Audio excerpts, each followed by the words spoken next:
네, 다음은 코틀린과 객체지향 2, 코틀린 클래스에 대해서 배워보도록 하겠습니다. 이번 장에서는 객체지향과 클래스의 확장에서 코틀린에서 하는 클래스, 코틀린에서 만들어주는 다양한 클래스들이 있는데요. 그 만들어준 클래스에 대한 개념을 간단하게 배워보도록 하겠습니다. 데이터 클래스가 있고요. 실드 클래스, 이넘 클래스, 딜리게이션, 그리고 프로퍼티, 필드들이 있고요. 어떻게 보면은 객체 지향의 기본적인 클래스에서 좀 더 응용된 분야라고 할 수 있고요. 코틀린에서 좀 더 사용이 간편하도록 만들어준 클래스들에서 이런 프로그래밍 기술에 대해서 배워보도록 하겠습니다. 데이터 클래스고요. 데이터 클래스는 다음과 같이 데이터라는 키워드를 클래스 키워드 앞에 적어줌으로써 선언을 할 수 있고요. 컴파일러는 기본 생성자에서 선언된 모든 프로퍼티, 속성들, 이 지금 보시는 이 컨스트럭터라고 했죠. 기본 생성자.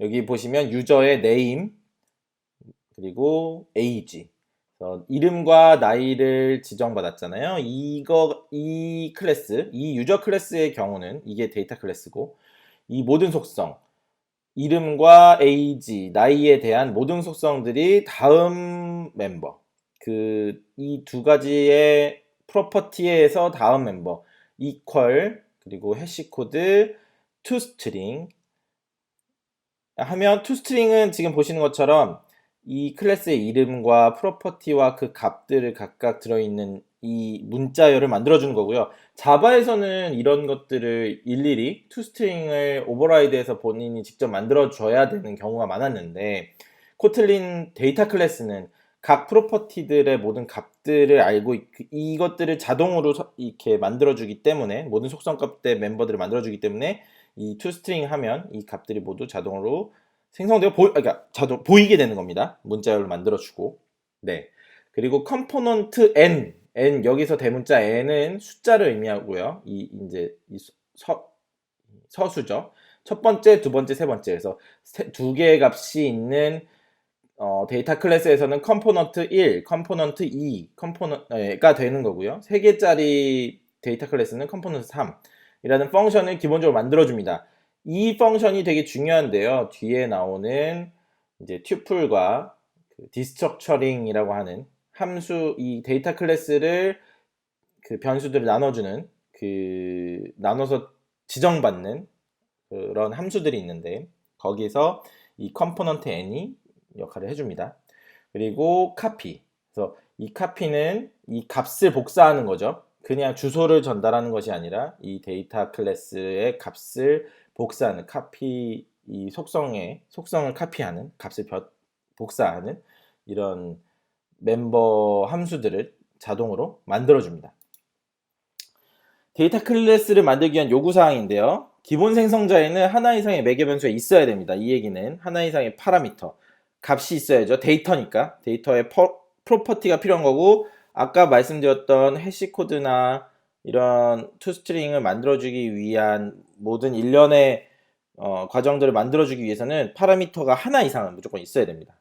그리고 모든 생성자의 매개 변수는 value거나 variable이거나 이 두 개를 표시해 줘야 됩니다. 이 표시 없이 그냥 생성할 수 없습니다. 그리고 데이터 클래스는 추상화하거나 abstract나 open 클래스가 되거나 sealed 클래스가 되거나 inner 클래스가 될 수 없습니다. 이거는 데이터 클래스를 만들기 위한 코틀린의 기본적인 규약이고요. 이걸 해야만 이 네 가지 경우로 데이터 클래스를 만들어줄 수 없는 겁니다. 그리고 데이터 클래스의 멤버의 상속에 관련된 규칙인데요. 데이터 클래스에서 equal 해시코드 to string은 명시적으로 구현한 경우, 기존 구현이 사용된다. 이 얘기는, 그러니까 얘네들이 명시적으로 우리가 만들어주면 그 만들어준 걸 사용하지만, 아닌 경우는 이 지금 기존에 만들어주는 애들이 사용된다. 그런 의미고요. 슈퍼 타입의 오픈 또는 호환 가능한 타입 컴포넌트 n 함수가 있는 경우 해당 함수가 데이터 클래스에 생성되고 슈퍼 타입 함수를 대체한다.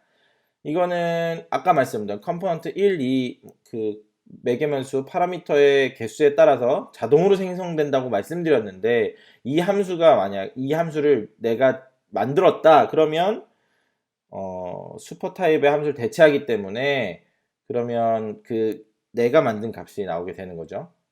그리고 컴포넌트 n 또는 카피 함수에 대한 명시적인 구현을 제공하는 것은 허용되지 않습니다. 지금 이 얘기는 그러니까 아까 얘기 다시 할게요. 이 슈퍼 타입의 함수를 대체한다라는 건 이 오픈 클래스를 이네리턴스 받은 상속받은 이 데이터 클래스가 컴포넌트 1이 생기잖아요. 컴포넌트의 개수에 따라서. 근데 그 컴포넌트 생기는 자동으로 생성되는 함수가 슈퍼 타입을 대체한다는 얘기예요. 슈퍼 타입을 대체한다. 그 얘기는 지금 밑에 얘기랑 같은 얘기인데 컴포넌트 n 및 카피 함수는 명시적 구현을 제공하는 것이 허용되지 않습니다. 이게 코틀린 1.1까지는 데이터 클래스가 무조건 인터페이스만 가능했어요. 그 얘기는 구현체를 코틀린 컴파일러가 직접 구현을 한다는 얘기고요. 그렇게 해서 사용할 때만 쓸 수 있는 함수 원래 클래스였고 지금 코틀린 1.3 현재는 1.3이 최신인데 1.3에서는 구현을 할 수는 있습니다만 지금 보시는 것처럼 컴포넌트 n 및 카피 함수는 명시적인 구현을 제공하지 않는 겁니다. 그래서 이런 상황, 그러니까 데이터 클래스를 만드는 조건은 그 데이터 클래스를 자바나 이런 데서 만들 때는 되게 복잡한 구현체를 다 만들어줬어야 되는데 그런 그 프로퍼티에 대한 get 함수나 set 함수들을 다 일일이 만들어주지 않는 대신 그 함수들을 이 데이터 클래스가 다 만들어주니 직접 만들지 말아라. 그런 의미죠. 그런 규칙을 가지고 있는 겁니다. 다음은 구조분해입니다. 데이터 클래스는 그러니까 이렇게 구조를 분해할 수 있는데요. 구조 아까 처음에 말씀드렸는데 구조 분해가 뭐냐면 기본적으로 이 유저 클래스 지금 여기 보시는 예를 들어서 설명을 드리겠습니다. 이 유저 클래스는 제인이라는 이름과 35살 에이지 두 개의 값을 이용해서 초기화된 클래스 객체 변수고요. 제인 여기 앞에 있는 제인은. 근데 이 제인을 이 이름값과 age 값을 지정을 받기 위해서는 jain.name 또는 jain.age를 통해서 직접 호출을 해야 했는데 지금 두 번째 보시는 줄처럼 그냥 name이라는 밸류 값과 age라는 밸류 값에 바로 지정을 할 수 있습니다. 이 바로 지정할 수 있게 이렇게 구조를 분해하는 것 이거를 디스트럭처링이라고 하고요. 여기 name이 첫 번째 컴포넌트, 두 번째 컴포넌트가 되죠. 그래서 이 컴포넌트 n 아까 중요하다고 말씀드렸던 이 컴포넌트 n 1, 컴포넌트 1 또는 컴포넌트 d, 컴포넌트 3 이런 컴포넌트 n 멤버 함수는 구조분해 함수를 사용할 수 있도록 만들어주는 겁니다. 컴포넌트 n이라는 함수를 통해서 지금 보시는 것처럼 클래스 객체, 데이터 클래스 객체를 각각의 프로퍼티를 직접 참조하지 않고 바로 변수로 할당해 줄 수 있는 함수를 만들 수 있고요. 이렇게 하는 것은 지금 밑에 보이시는 두 줄의 행동과 동일합니다. 이렇게 함수를 쪼개는 것을 그러니까 쪼개서 그 값들을 저장하는 것을 튜플이라고 하는데요. 이 튜플은 유한한 유한계의 사물의 순서 있는 열거형을 의미하고요. 임의의 n 튜플은 순서상의 개념을 사용하여 재규적으로 정의됩니다. 아까 보셨던 컴포넌트 n이라는 게 재규적으로 생긴다는 거죠. n 튜플은 컴포넌트 n개만큼 생기는 겁니다. 그리고 5 튜플, 예를 들어서 5 튜플이라고 하면 2, 4, 2, 7, 4, 1, 7 뭐 이렇게 돼서 4개의 값이 콤마를 이용해서 열거된 값의 쌍, 이 값들을 튜플이라고 하고요. 튜플은 다른 수학 개념들, 뭐 벡터나 이런 것들을 나타내는데 자주 사용됩니다. 다음은 shield 클래스예요. shield 클래스는 뭐냐면 클래스를 정의했을 때 이 클래스를 다양한 용도로 사용하거나 어떤 분기로 사용하거나 이거에 대한 상위 개념이 좀 필요한 경우에 C나 자바에서 enum이라는 객체, enum이라는 값을 알고 계시면 좀 이해가 쉬운데, 지금 여기 보시는 shield 클래스 expression, 뭐 EXPR이라고 하는 이 shield 클래스 이 예제를 볼게요. 이 예제에서 const와 sum이라는 두 개의 expression이 각각 이 shield 클래스를 inheritance 받고 있고, not a number라는 오브젝트, 이건 얘네 둘은 데이터 클래스고요. 오브젝트 not a number라는 오브젝트도 이 shield 클래스로 정의되어 있는데, 이렇게 정의를 할 경우 보시는 것처럼 evaluation 특정 어떤 expression의 상속값이 들어왔을 때 분기 처리할 수 있는 겁니다. 보시는 것처럼 그 expression이 const면 const에 해당하는 함수로 호출해주고, sum이면 sum에 해당하는 함수로 호출해주고, not a number면 이 값이 오류, 그러니까 그냥 이 오류 처리를 해준 거죠. 이렇게 해서 shield 클래스는 클래스 객체를 enumeration 값처럼 사용할 수 있도록 만들어 주는 거고요. enum은 단일 인스턴스로만 존재하는 반면에 shield는 서브 클래스를 포함한 여러 인스턴스를 가질 수 있습니다. 클래스는 그 자체로 추상 클래스고, 이 shield 클래스는요, 이거는 추상 클래스고 직접 인스턴스화 할 수 없고 추상 멤버를 가질 수 있습니다. 다음은 nested 클래스인데요. nested 클래스는 보시는 것처럼 특정 값, 그러니까 특정 클래스 밑에 클래스를 선언할 수 한 것을 nested 클래스라고 하고요. 함수 안에, 그러니까 클래스 안에 클래스인 거죠. 클래스 안에 클래스인 거고, 보시는 것처럼 nested 클래스를 바깥쪽에서 호출하게 되면 보시는 것처럼 호출할 수 있고, 이거는 마치 자바의 스태틱 함수 호출하듯이 메소드 체이닝 이용해서 내부에 있는 인스턴스, 클래스 인스턴스화 한 다음에 사용할 수 있습니다.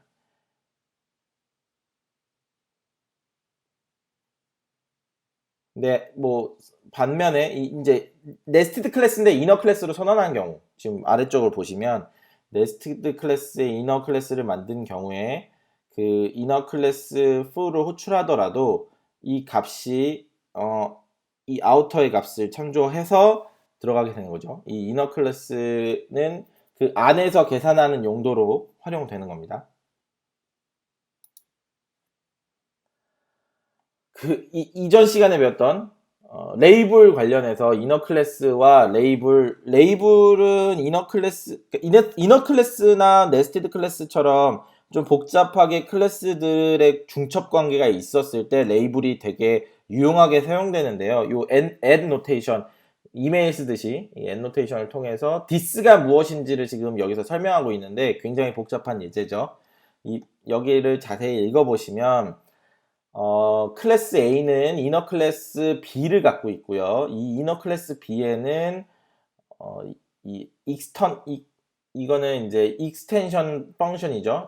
인티저 타입의 익스텐션 펑션 full을 갖고요. 이 full은 value A, 그리고 value B, value C, value C1, 펑션 read을 갖고 있고, 그리고 펑션 read 2가 있고요. 그래서 이거는 함수 리터럴의 그 annotation이 어떻게 동작하는지를 보여주는 겁니다.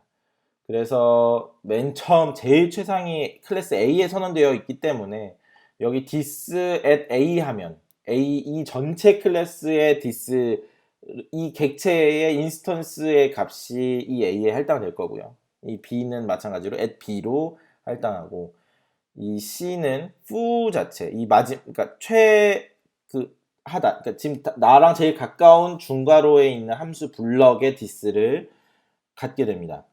C-1은 마찬가지로 C랑 동일하지만, 그러니까 this를 호출했을 땐 가장 가까운 이 중괄호의 위치고, 이걸 명시적으로 foo라고 할 수도 있는 거죠. 이 함수의 이름이기 때문에, 함수의 이름을 레이블로 갖기 때문에 foo를 호출할 수 있고요.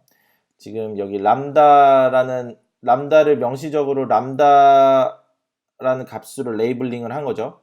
하지만 이 람다 지금 그냥 디스를 한 경우에는 람다 디스가 아니죠. 그래서 요 함수 블럭이죠. 요 함수 블럭이 이 디스에 할당이 되는 거고요.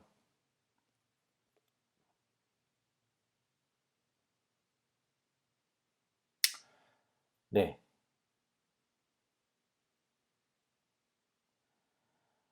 여기에 람다가 빠진 것 같은데, 여기에 람다를 호출해서 fleet의 명시적인 이 참조값을 할당하지 않으면 지금 두 번째 fun_lit2처럼 그냥 디스를 한 경우에 람다의 명시적인 레이블이 없어서 이 상위 클래스 이 함수의 참조값인 디스를 갖게 된다고 설명되어 있습니다.